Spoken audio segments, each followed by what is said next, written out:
ISF সমাজ পরিবর্তন করার লড়াইয়ে নেমেছে। সাংবিধানিক অধিকার, সামাজিক ন্যায়, আত্মমর্যাদার লড়াই করার জন্যই দল দৃঢ় প্রতিজ্ঞাবদ্ধ। বর্তমান সময়ে রাজ্যের আরজিকর হসপিটালের কাণ্ডকে নিয়ে যে উত্তাল আন্দোলন চলছে, আইএসএফও তাতে সামিল হয়েছে। তিলোত্তমার পরিবার যাতে ন্যায় বিচার পায়, সেই জন্য আইএসএফ আন্দোলনের জন্য মানুষকে সংগঠিত করছে। আজকে একটা ভিডিও দেখলাম যার সত্যতা যাচাই করেনি।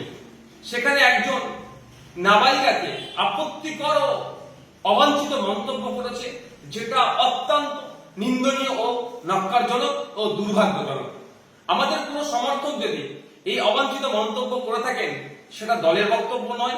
দল এই ধরনের বক্তব্যকে কোনো মতেই প্রশ্রয় দেয় না। কারণ দল মনে করে না নাবালিকা বা সাবালিকা যেই হোক না কেন, পুরুষ মহিলা নির্বিশেষে, সে বিরোধী দল হোক শাসক দল হোক যে হোক না কেন, কাউকে কোনো ধরনের অবাঞ্ছিত মন্তব্যকে দল প্রশ্রয় দেয় না। কারণ দল সবসময় এই মনোভাব নিয়ে চলে শূন্য সহনশীলতা বা জিরো টলারেন্স, যেটা পার্টির প্রত্যেকটা স্তরে নেতৃত্বের জন্য প্রযোজ্য।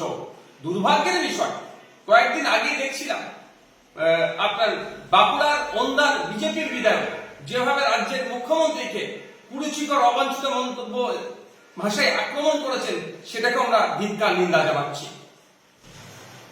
আইএসএফ পশ্চিমবঙ্গ রাজ্য কমিটির পক্ষ থেকে সমস্ত সদস্য, কর্মী ও দরদীদের কাছে আমার আর্জি থাকলো, কোন রকম অশালীন, অবাঞ্ছিত, আক্রোশজনিত বক্তব্য থেকে আপনারা বিরত থাকুন।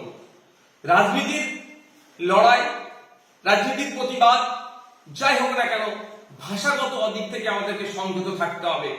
ইন্ডিয়ান সেকুলার ফ্রন্ট কোন রকম অবাঞ্ছিত, অপরিচিকর ভাষাকে প্রশ্রয় দেয় না এবং তার কর্মী সমর্থকদের কাছেও সবসময় আর্জি রাখছে যে এই ধরনের অবাঞ্ছিত, আক্রোশজনিত মন্তব্য থেকে আপনারা বিরত থাকবেন। কোন রকম ভাবে এই ধরনের মন্তব্য আপনারা করবেন না।